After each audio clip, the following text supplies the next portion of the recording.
Good afternoon, everyone. Thank you for joining us here for KREM 2 News First at 4. I'm Whitney Ward. We are tracking breaking news this afternoon. One person is dead. 3 others are still missing after a boating crash in Bonner County. It happened on the Pend Oreille River near the city of Priest River in North Idaho. That's just west of Sandpoint. The sheriff's office says the boat capsized last night. Our Kyle Simchuk has been on the river today talking with crews on search efforts for those missing boaters. Kyle?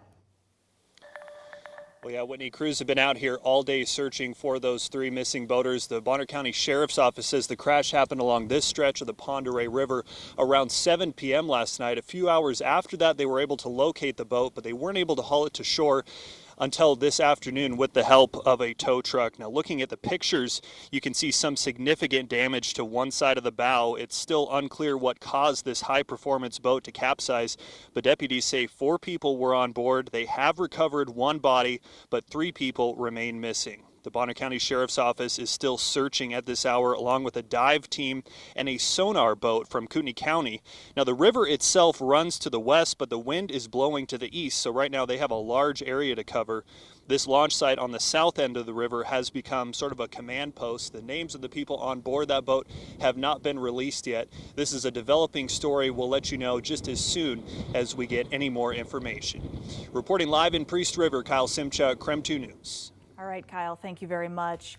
And Spokane police are investigating a second shooting this week. This time the victims are 2 teenage boys. It all happened at the Dwight Merkel Sports Complex in North Spokane, and those who live nearby say late night activity is not uncommon there. KREM 2's Amanda Rowley is joining us now live near the crime scene to share what neighbors suggest could actually deter some of that late night activity. Amanda?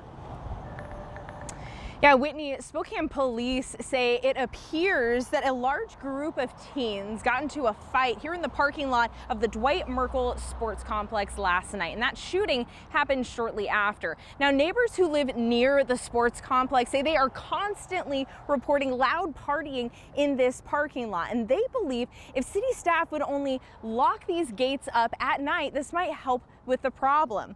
Now, some neighbors say during the day the park is peaceful, but at night it turns into chaos. After a night of loud music, screaming, and screeching tires, the parking lot is littered with broken glass and bottles of alcohol. According to Spokane police, when officers arrived here last night, they found a 15 and 16-year-old boy who both had been shot. Witness videos show a massive police response to the area. Some videos show police talking to several people on scene. Now, Stacy Williams lives near the sports complex, and she finds the whole situation disheartening. These young people either have little supervision or they are bored and have nothing to do. I'd like them to be more constructive, and it's really worrisome for the neighborhood. Now, I asked Spokane Parks and Recreation about enforcing park closures. They say all city parks close at 8 p.m. and they rely on police to help enforce this. That's because the department has a small number of park rangers on staff who are primarily posted at Riverfront Park. Now, as for closing the gates after recent activity here at Dwight Merkel Sports Complex, the department is currently looking into redirecting staff to close the gates each night. Now, Spokane police have not released any information about suspects related to the shooting here last night. And at last check, those 2 teen boys who were shot last night, they're currently in the hospital with non-life-threatening injuries. They are expected, though, to be okay. Amanda Rowley, KREM 2 News. All right, Amanda, thank you very much. Well, several simultaneous emergencies broke out in Grant County yesterday afternoon, stretching resources extremely thin.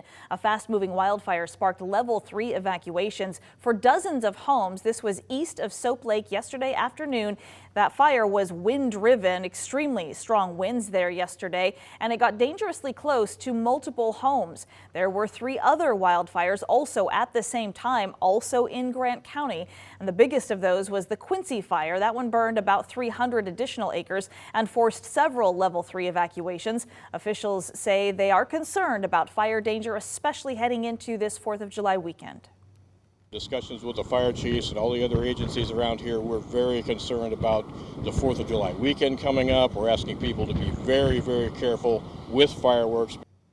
Now, during this same time as those wildfires, the Grand Coulee Fire Department also had to evacuate about 25 patients from the local hospital. That's because of a hazmat investigation there. The staff was noticing a strong odor. Some staff even got sick. So patients at the Coulee Medical Center were then taken to other nearby hospitals. They're now using an old clinic building as an urgent care for the time being as they wait to fully evaluate the hospital's safety.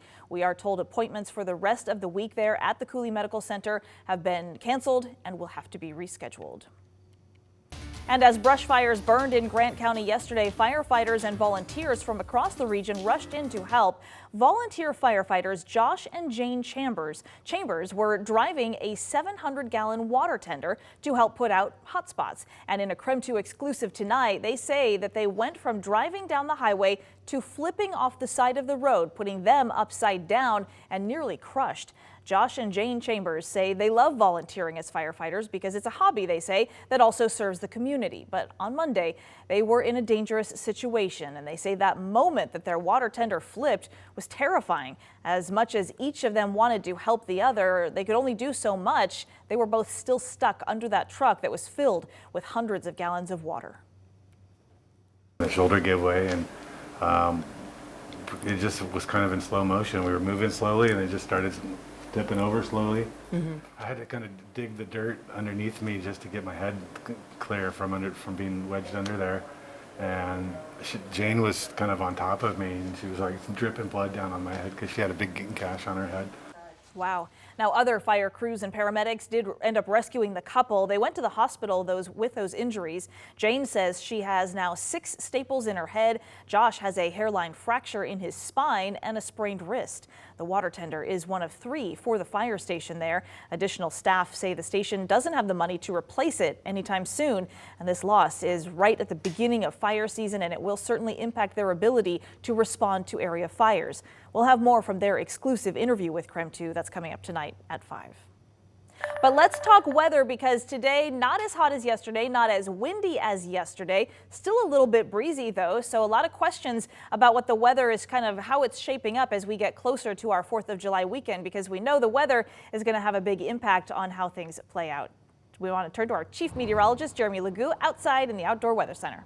Well, hey, Whitney, and well, good afternoon to everyone watching back at home. Today, much cooler than yesterday, 73, and that's as warm as we have been all day long. But notice this, wind out of the south-southwest at 14 miles per hour, gusting a lot less intensely than yesterday. Take a look at the trees behind me. I always like to kind of judge wind strength by trees. When they have leaves on them, if you see the branches moving, but not the tree itself, that's when you're about 12 to 15 miles per hour. If you get up over 15 miles per hour, that's where you'll see parts of the tree moving. If you get up over 25, 30 miles per hour, that's where the whole tree starts to sway. So there's a little something you can take home. Right now, a few showers off to the north. We're looking for a little convection, but not much coming out of this just yet. We'll watch those showers continue to track their way out of the region tonight. Sun goes down, they come to an end, and we dry out big time. Next few days, wind dies down, sun comes out, and temperatures soar. Coming up in just a bit, we're talking just how warm we're getting heading into the weekend.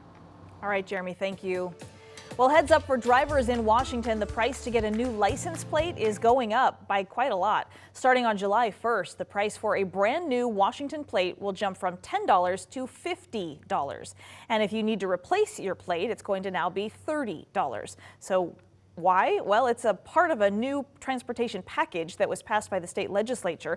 Those price bumps are expected to raise $2 billion over the next 16 years for road projects across the state, including the North-South Freeway.